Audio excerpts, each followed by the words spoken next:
وطن عزیز ملک پاکستان میں جب اگست کا مہینہ شروع ہوتا ہے تو ہر طرف ہمیں سبز ہلالی پرچم نظر آنا شروع ہو جاتا ہے اور ہر طرف پاکستان کا یوم آزادی منانے کے لیے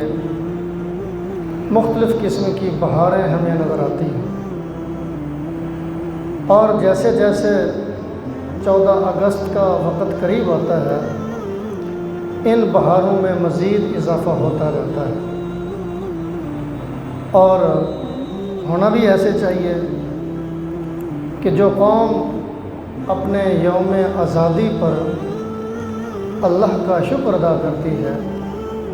اللہ اس قوم کو مزید برکتیں عطا فرماتا ہے، اللہ اس قوم کو مزید ترقیات سے نوازتا ہے۔ آزادی بہت بڑی نعمت ہے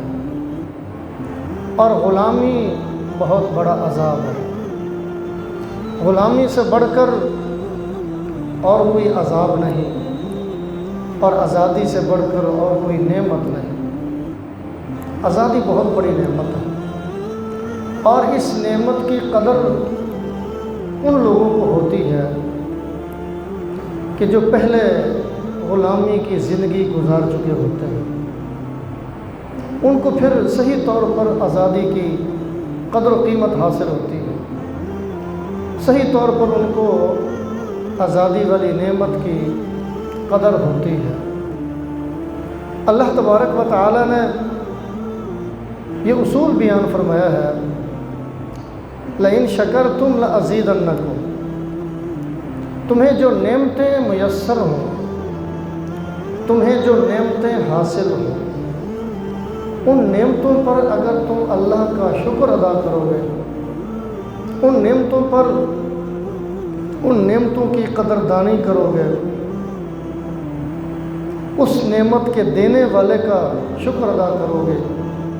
اللہ ان نعمتوں میں مزید اضافہ فرماتا ہے، اللہ ان نعمتوں میں مزید برکت عطا فرماتے ہیں۔ اسی طرح رب تعالیٰ نے فرمایا کہ فاذکرونی اذکرکم، تم میرا تذکرہ کرو میں تمہارا تذکرہ کروں گا، تم مجھے یاد کرو میں تمہیں یاد کروں گا، واشکروا لی ولا تکفرون، اور میرا شکر ادا کرو۔ میں نے بہت ساری نعمتیں تمہیں عطا فرمائی ہیں، ان نعمتوں کی قدردانی کرو، ان نعمتوں کا شکریہ ادا کرو، ولا تکفرون، ان نعمتوں کی ناشکری نہ کرو، کفران نعمت کا اظہار نہ کرو،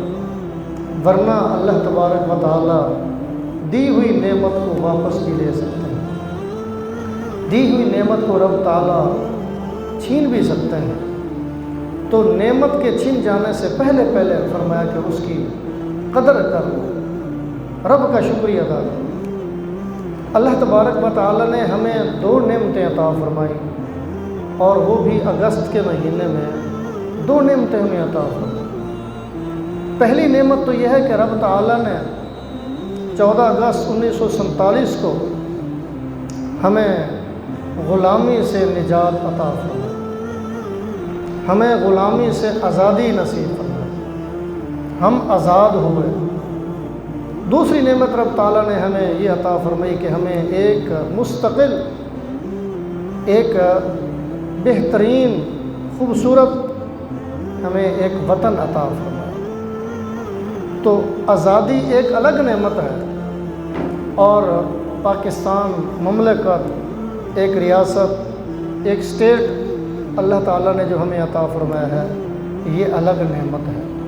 تو 2 نعمتیں رب تعالیٰ نے ہمیں عطا فرمائی، غلامی سے نجات ہمیں ملی، آزادی کی نعمت ہمیں ملی،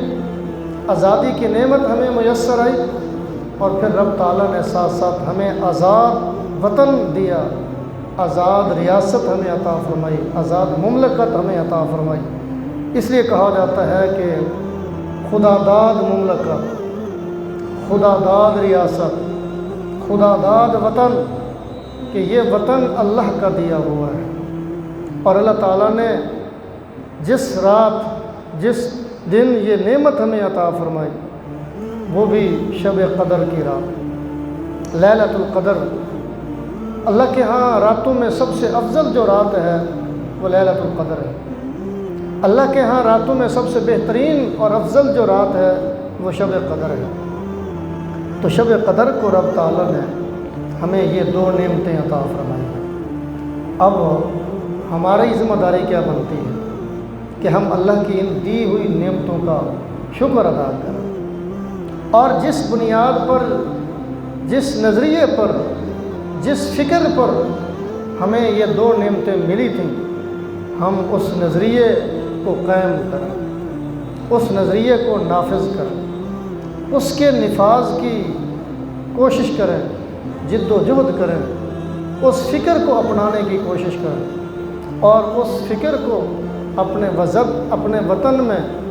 قائم کرنے کی جد و جہد کریں۔ ہم میں سے ہر ایک آدمی اس کوشش کا مکلف ہے، ہم میں سے ہر ایک آدمی اس جد و جہد کا ذمہ دار ہے۔ ہمیں اپنے حصے کا، اس شمع کو روشن کرنے کے لیے اپنے حصے کا تیل ضرور ڈالتے رہنا چاہیے۔ جب تک ہم اپنی ذمہ داری نبھاتے رہیں گے، جب تک ہم یہ محسوس کرتے رہیں گے کہ اس وطن کو آزاد رکھنے میں اور اس وطن کو ترقیات دینے میں ہمارا بھی حصہ ہے، ہماری بھی ذمہ داری ہے، ہمیں بھی کردار ادا کرنا چاہیے، تب انشاءاللہ یہ ملک آزاد رہے گا اور اللہ تبارک و تعالیٰ نعمتوں کی بارش فرماتے رہیں گے۔ رب تعالیٰ نے قرآن کریم کے اندر ایک قوم کا بڑی تفصیل کے ساتھ تذکرہ فرمایا ہے، اور ان کی جد و جہد آزادی کو بڑی تفصیل سے بیان کیا ہے، اور حدیث مبارکہ میں بھی ان کے یوم آزادی کو بیان کیا گیا ہے، ان کے یوم تشکر کو بیان کیا گیا ہے۔ وہ قوم کون سی ہے؟ وہ حضرت موسیٰ علی نبینا علیہ الصلوۃ والسلام کے قوم بنی اسرائیل۔ بنی اسرائیل نے آزادی کے لیے جد و جہد کی، بنی اسرائیل نے آزادی کے لیے کوشش کی، آزادی کی انہوں نے تحریک چلائی، کوشش کی، جد و جہد کی۔ اللہ تبارک و تعالیٰ نے ان کی کوشش کو کامیاب فرمایا اور ان کو غلامی سے، فرعون کی غلامی سے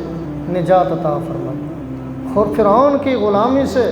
اس قوم کو آزادی اللہ تعالیٰ نے عطا فرمائی۔ تو یہ تذکرہ قرآن کریم کے اندر بیان ہوا ہے، اور قرآن کریم کے اندر جو سابقہ قوموں کے واقعات بیان ہوئے ہیں، سابقہ نبیوں کے جو واقعات بیان ہوئے ہیں اور ان کی قوموں کے جو واقعات بیان ہوئے ہیں، وہ ہم سب کے لیے سبق کا درجہ رکھتے ہیں، ہم سب کے لیے سبق آموز ہیں۔ ان قصص سے، ان قصوں سے، ان واقعات سے ہمیں سبق لینا چاہیے کہ قوم بنی اسرائیل نے جد و جہد کی، آزادی کی، آزادی حاصل کرنے کی انہوں نے کوشش کی، جد و جہد کی۔ رب تعالیٰ نے ان کی محنت کو رائگاں نہیں جانے دیا، رب تعالیٰ نے ان کی جد و جہد کو ضائع نہیں کیا، بلکہ اللہ تبارک و تعالیٰ نے ان کی جد و جہد پر، ان کی کوشش پر، ان کو انعام کے طور پر آزادی نصیب فرمائی۔ فرعون کی غلامی سے ان کو آزادی نصیب ہوئی ہے، قرآن کریم نے اس کا تذکرہ کیا ہے۔ سورہ شعراء میں بھی اور مختلف اور جگہوں میں بھی اس کا ذکر آیا ہے کہ حضرت موسیٰ علی نبینا علیہ الصلوۃ والسلام جب حضرت شعیب علیہ السلام کے پاس 10 سال ان کے گھر میں رہ کر، ان کے ہاں قیام فرما کر جب اپنے وطن ملک مصر میں واپس جانے لگے، تو راستے میں اللہ تبارک و تعالیٰ نے حضرت موسیٰ علیہ الصلوۃ والسلام کو نبوت سے سرفراز فرمایا، ان کو نبوت عطا فرمائی۔ پھر حضرت موسیٰ علیہ الصلوۃ والسلام کی خواہش پر اور ان کی درخواست پر ان کے بھائی حضرت ہارون علیہ الصلوۃ والسلام کو بھی اللہ تعالیٰ نے نبوت عطا فرمائی، اور ان دونوں کو نبی بنا کر، پیغمبر بنا کر، رسول بنا کر اللہ تبارک و تعالیٰ نے ان کے ذمے جو پہلا کام لگایا وہ کام یہ تھا کہ اب تم دونوں جاؤ فرعون کے پاس اور اس کی جا کر اصلاح کرو، اس کو جا کر بتاؤ کہ اللہ تبارک و تعالیٰ کے سامنے سر جھکا لے اللہ تبارک و تعالیٰ کے سامنے اپنے آپ کو جھکا لے، اللہ رب ہے، اللہ اس کائنات کو بنانے والا ہے، اللہ اس کائنات کا خالق ہے، اللہ اس کائنات کا مالک ہے، تمہیں وجود بخشنے والا بھی اللہ ہے، سب کچھ اللہ تبارک و تعالیٰ کرنے والے ہیں، اس لیے اللہ کے سامنے اکڑنا نہیں ہے، اللہ کے آگے اللہ کے سامنے سر جھکانا ہے۔ اے فرعون سرکشی نہ کر، اللہ کے سامنے تکبر نہ کر، سرکشی نہ کر، اللہ کے سامنے مت اکڑ، جھک جا، تو جھک جائے گا، رب تعالیٰ تم پر نعمتوں کی بارش برسا دے۔ فرمایا کہ جاؤ فرعون کی اصلاح کرو اور اس کو کہو یہ تیرے دماغ میں اور تیرے ذہن میں جو بات بیٹھی ہوئی ہے کہ میں بھی رب ہوں، بلکہ میں انا ربکم الاعلیٰ، وہ اپنے بارے میں کہا کرتا تھا کہ میں بڑا رب ہوں، اعلیٰ رب ہوں، اور یہ بھی کہا کرتا تھا کہ میرے علاوہ کوئی اور خدا ہے ہی نہیں، میرے علاوہ کوئی اور معبود ہے ہی نہیں، میرے علاوہ لوگوں کا پالن ہار کوئی اور ہے ہی نہیں، اپنے بارے میں اس کا دعویٰ یہ تھا۔ اللہ تعالیٰ نے حضرت موسیٰ اور حضرت ہارون علیہ السلام سے فرمایا کہ تم دونوں جاؤ اور اس کو جا کر کہو کہ اپنے رب کے سامنے جھک جاؤ۔ اور دوسرا کام جو اللہ تبارک و تعالیٰ نے حضرت موسیٰ علیہ السلام کے ذمہ لگایا وہ یہ تھا کہ فرعون کے پاس جاؤ اور اس سے جا کر کہو ان ارسل معنا بنی اسرائیل، کہ اے فرعون بنی اسرائیل کی جان چھوڑ دے، بنی اسرائیل کو آپ نے غلام بنائے رکھا اور بہت عرصہ تک آپ نے ان کو غلامی کے چکی میں پیسے رکھا،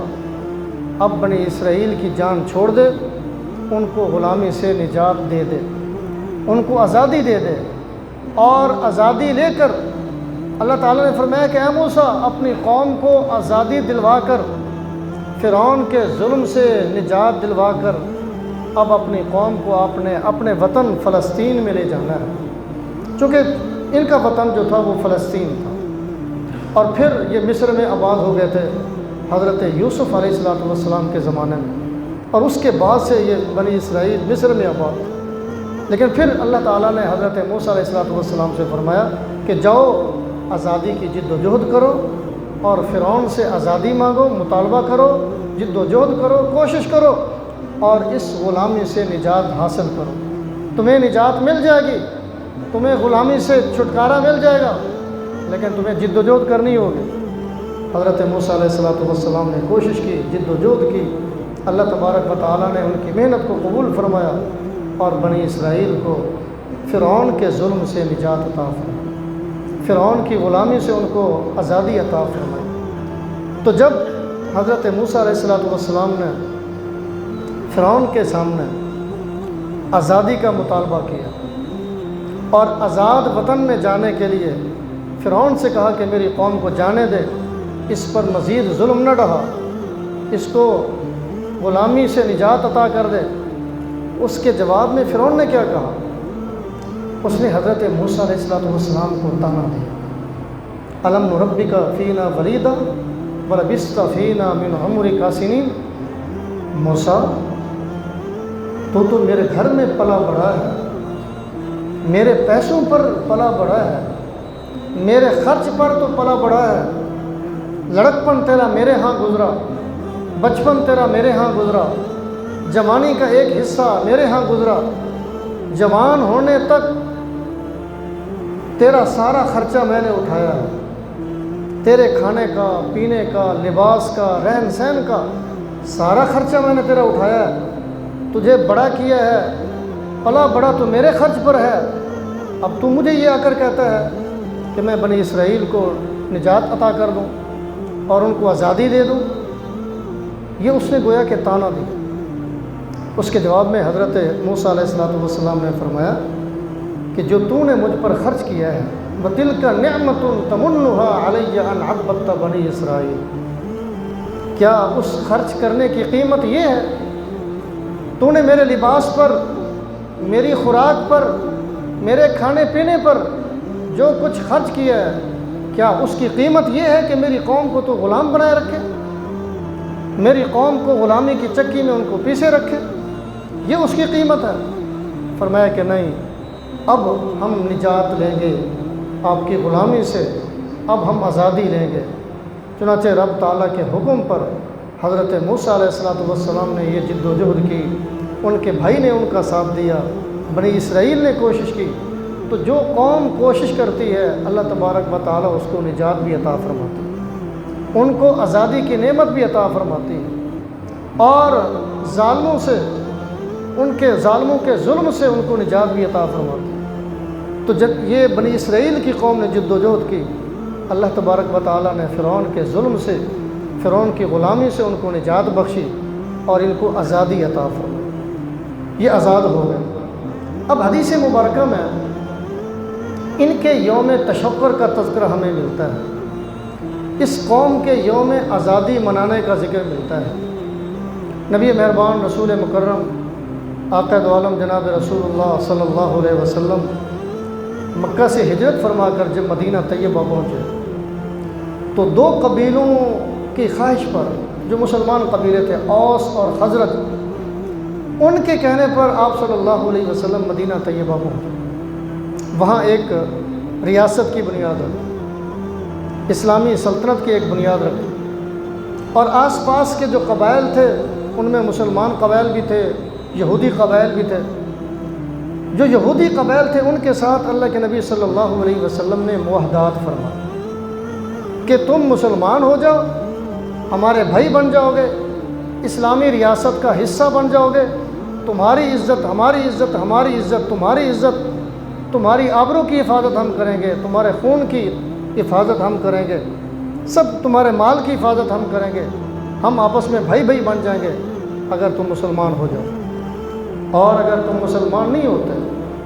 تو اسلامی ریاست کو قبول کر دو، اسلامی ریاست کے اندر رہنا شروع کر دو، اسلامی ریاست کے جو اصول ہیں ان کو اپنانا شروع کر دو، اسلامی ریاست کے جو قوانین ہیں ان کے تحت زندگی گزارنا شروع کر دو۔ یہودیوں نے، بنی اسرائیل نے، مسلمان تو نہیں ہوئے لیکن نبی صلی اللہ علیہ وسلم کی اس ریاست کو انہوں نے تسلیم کر لیا۔ اس ریاست کے اندر مسلمانوں کے قوانین کے تحت، مسلمانوں کے اصولوں کے تحت زندگی گزارنا انہوں نے شروع کر دیا۔ معاہدات کے نتیجے میں یہ عمل سامنے آیا۔ اللہ کے نبی صلی اللہ علیہ وسلم نے دیکھا کہ یہ لوگ، بنی اسرائیل کے لوگ، یہودی لوگ، عاشور کے دن 10 محرم کو یہ روزہ رکھتے ہیں۔ صحابہ کے ذمہ لگایا کہ پوچھو یہ کیوں روزہ رکھتے ہیں؟ صحابہ کرام نے ان سے پوچھا تو انہوں نے بتایا کہ 10 محرم کا جو دن ہے، عاشور کا جو دن ہے، یہ ہمارا یوم آزادی ہے۔ اس دن ہمیں آزادی نصیب ہوئی تھی، اس دن ہمیں فرعون کی غلامی سے نجات ملی تھی۔ اس دن کو ہم یوم آزادی کے طور پر مناتے ہیں، اس دن کو ہم یوم تشکر کے طور پر مناتے ہیں۔ جس رب نے، جس ذات نے اس دن ہمیں آزادی عطا فرمائی، اس رب کا ہم شکرانے کے طور پر روزہ رکھتے ہیں۔ تو یہ روزہ ہمارا رکھنا یہ یوم تشکر کے طور پر ہے،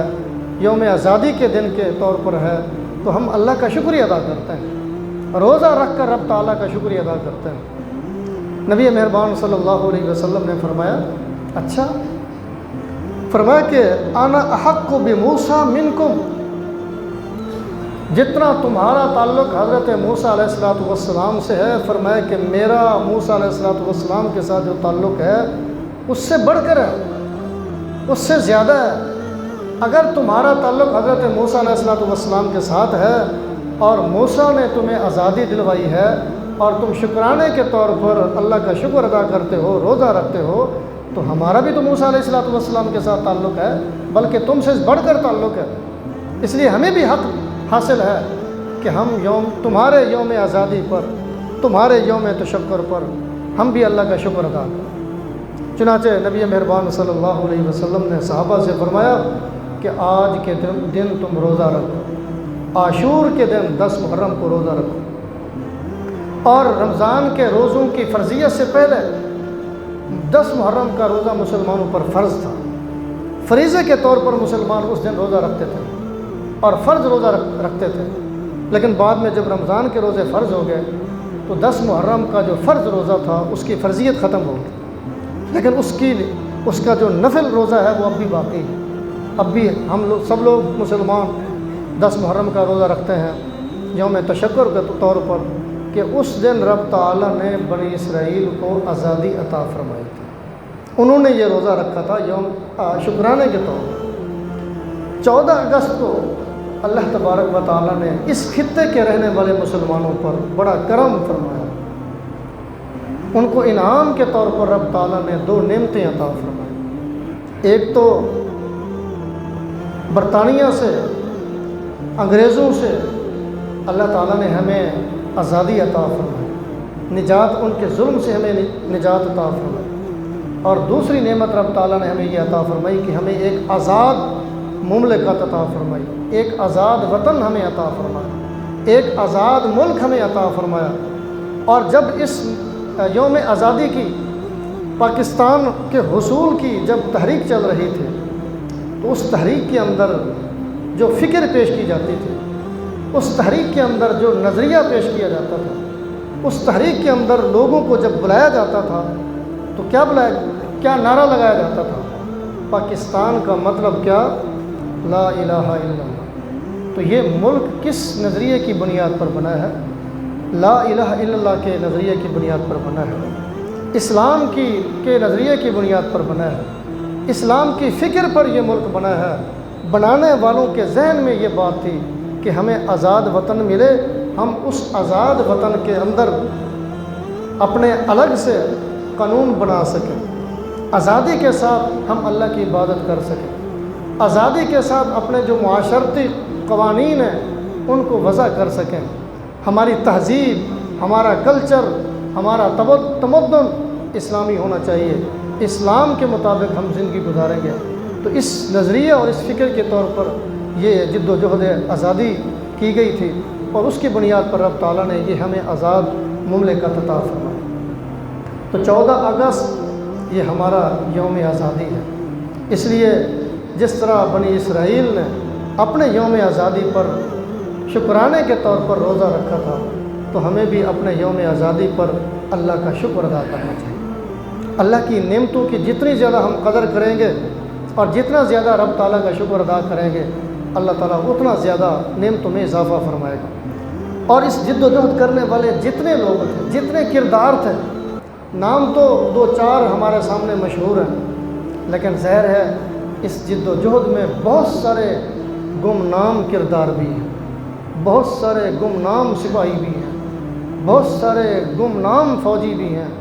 بہت سارے گمنام کارکن بھی ہیں کہ جن کا نام کہیں بھی نہیں آتا، لیکن اس آزادی کی جد و جہد میں انہوں نے اپنے مال کی قربانی پیش کی، اپنی جان کی قربانی پیش کی۔ قائد اعظم محمد علی جناح کا نام ہمارے سامنے ہے، مصور پاکستان علامہ محمد اقبال کا نام ہمارے سامنے ہے کہ انہوں نے اس مملکت کا، اس ملک کا ہمیں تصور دیا۔ اس سے پہلے حکیم الامت مجدد ملت حضرت مولانا اشرف علی تھانوی رحمۃ اللہ علیہ نے بھی اسی طرح کا تصور پیش کیا تھا۔ قائد اعظم محمد علی جناح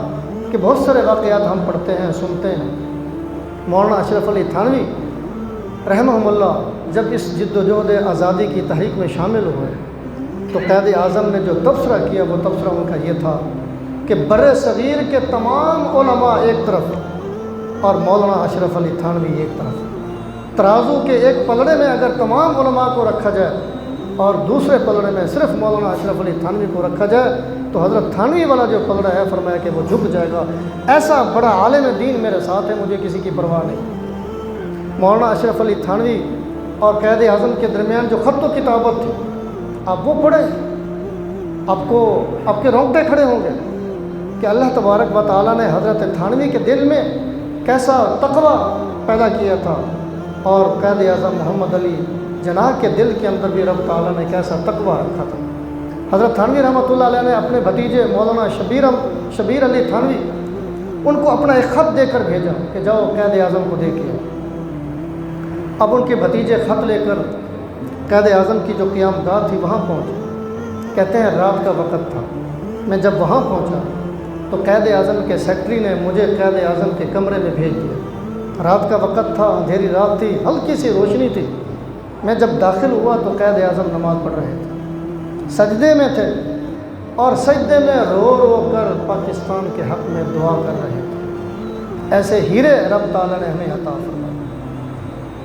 علامہ اقبال رحمۃ اللہ علیہ وہ مرید تھے مولانا سید سلیمان ندوی رحمۃ اللہ علیہ۔ ان کا تقویٰ کیسا تھا، ان کی پرہیزگاری کیسی تھی۔